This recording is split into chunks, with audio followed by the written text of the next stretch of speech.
What is up, everyone? 412 Sports Cards here today, back with another video, and today we're going to be talking about some of the process of picking out the top 5 cards in my collection.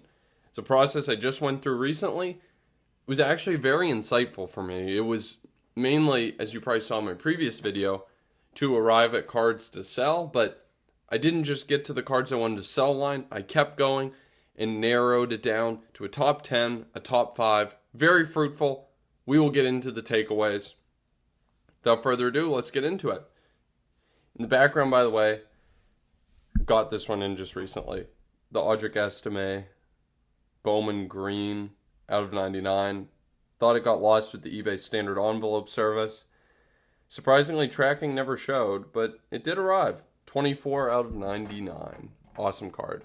These greens just, I've talked about it so much, people are probably sick of it, but they look awesome.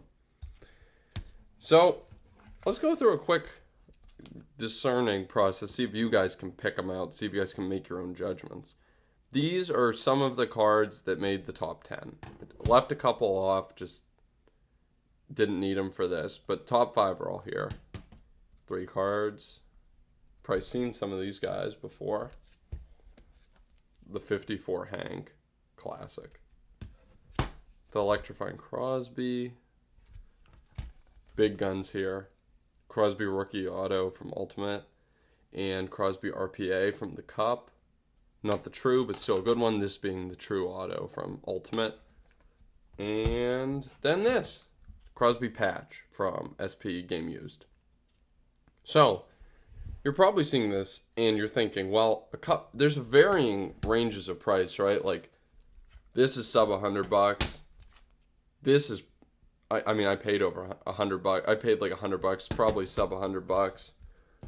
Other than that, you know, these are a little more expensive. But there's a couple that stand out, right? If we filter out this guy. These 3 cards are all very expensive cards. I sacrificed a lot of resources to get these. This one I sacrificed resources in early COVID times to get. This one is the product of almost a year's worth of very dedicated flipping in 2020 and 2021 to make the profits to buy this. And then this one kind of was those later COVID era profits that were consolidated into this card.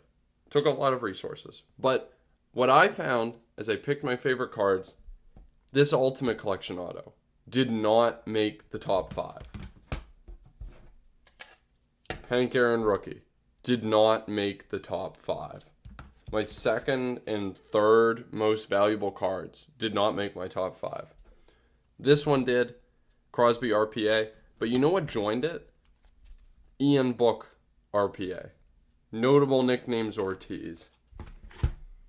Flurry or Flurry patch auto with a sick patch. And then this Crosby sick patch. I think a little bit of what's going on here is when you get to the top 5, it's not just cards that you like. It's cards that you have to like a lot. You also have to have a connection to the player for them to make it to this high of a ranking. And I think there's a little bit of an element going on of like a worth it factor. Like cards that for the price, just to you, just really stand out as like, wow, this is a great price. I didn't have to give up that much. And I got a card that to me is just really meaningful and awesome. So I think that's not to be understated. Something maybe you guys can think about as you're out there buying cards, as you're out there checking up on your own PCs. These 2 cards did it for me. Notable nicknames Ortiz, been around in my collection forever. And then the Ian Book RPA, college quarterback. Just an awesome design, right? Card that I really enjoy. That's enough to get sub $100 cards into my top 5. It doesn't always need to be the big guns that are making the best cards in your collection. And I know it's easy to say that, and you know, people say, oh, you know, you don't need the big cards to have a good collection. But then you think, you know, on the side, if they rank their top cards, it would just be all their most expensive stuff. And you know that while they say that, the cards that are cheaper aren't what they really like the most.